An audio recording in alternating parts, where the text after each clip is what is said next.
Hey guys, welcome back to my channel at Analyst Channel. I hope you all are doing good. So today is another round of Q&A, and without further ado, I'll just jump into the Q&A and let's get some questions solved here coming up. So the very first question that I have been asked is, what is scalp folliculitis and how to deal with scalp folliculitis, how to treat it. Okay, so the scalp folliculitis is an inflammation of hair follicles which are present on your scalp, and you can see the picture here. So these are like the red bumps. They look almost like the acne, and they usually give a burning sensation and an itching sensation onto the scalp, and it depends on a lot of reasons that why do they occur. So many times because of the continuous changing of the product, so because of some chemical reactions, maybe some shampoos or conditioners if you're constantly changing them, or maybe with if you're playing some sports and you're covering your head a lot, that could be another reason. And there could be any reasons, like it could just occur maybe due to some climatic changes also. So the treatment. So for the treatment, the most I'll tell you the chemicals that you can use. So maybe you can use some ketoconazole based shampoo or some ZPTO and cycloporox based shampoos.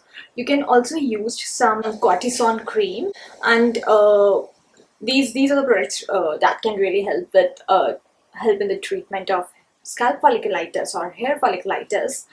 And the another thing to remember is to use lukewarm water and not super hot water, because hot water can make the condition worse.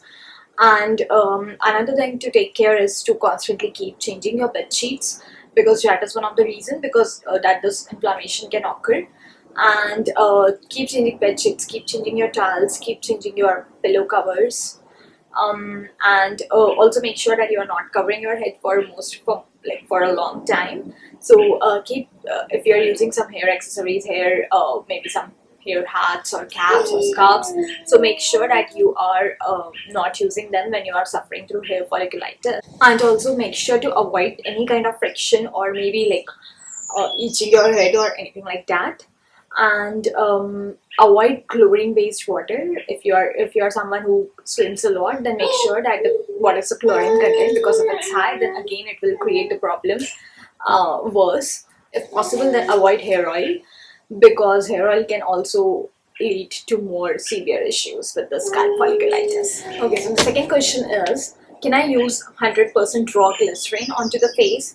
So the answer is no, you cannot use 100% raw glycerin onto your face or skin anywhere, because it may causes some burning or itching.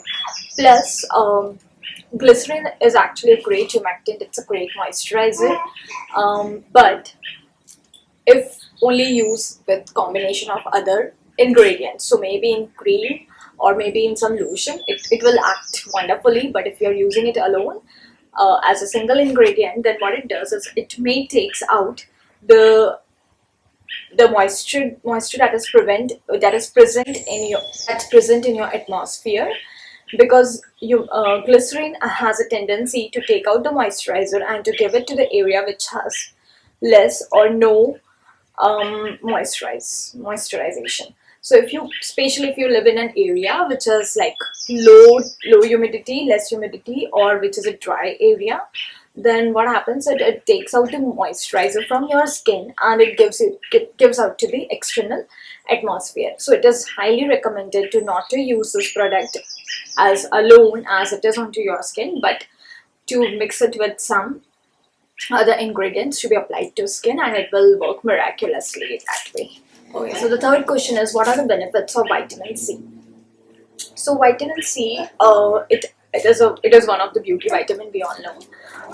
It acts as a great brightening agent, skin brightening agent. So if you have dull looking skin, or if you have been out for a long time and if your skin is looking dull, then it's a great ingredient to use.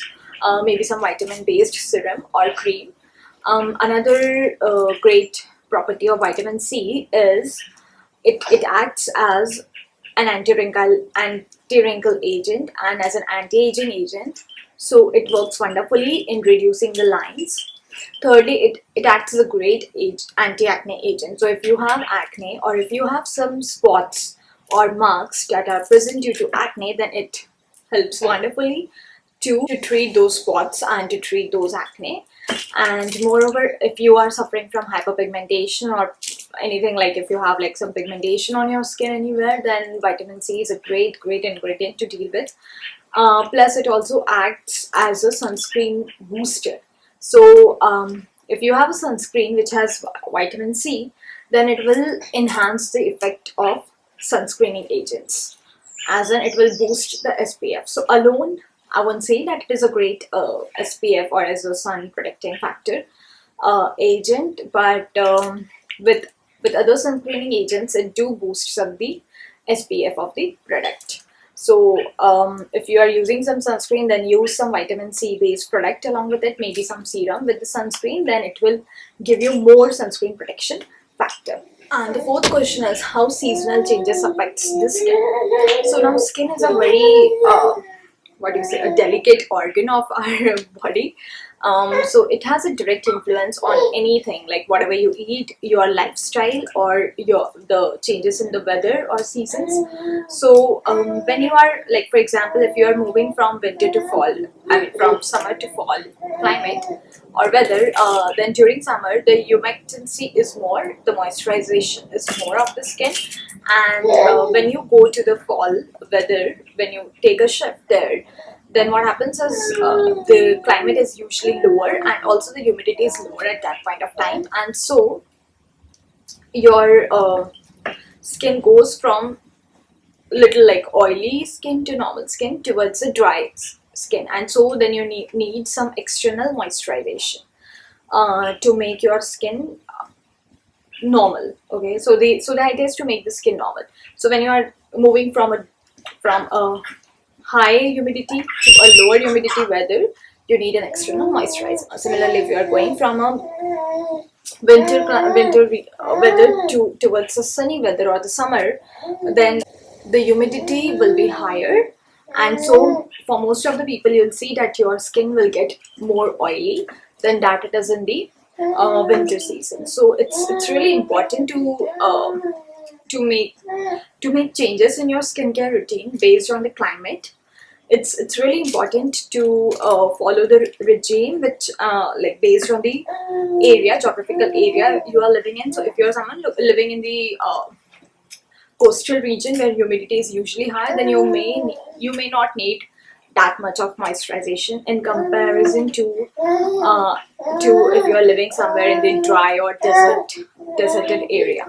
So based on that, you need to make changes to your skincare routine. And if you have some more questions, then do comment down below. I'll be really happy to clarify the answers to these questions. And I'm really thankful to you all subscribing to my channel. I hope you guys stay healthy and stay well. So take care guys, and thank you so much. You guys are wonderful audience. Thank you.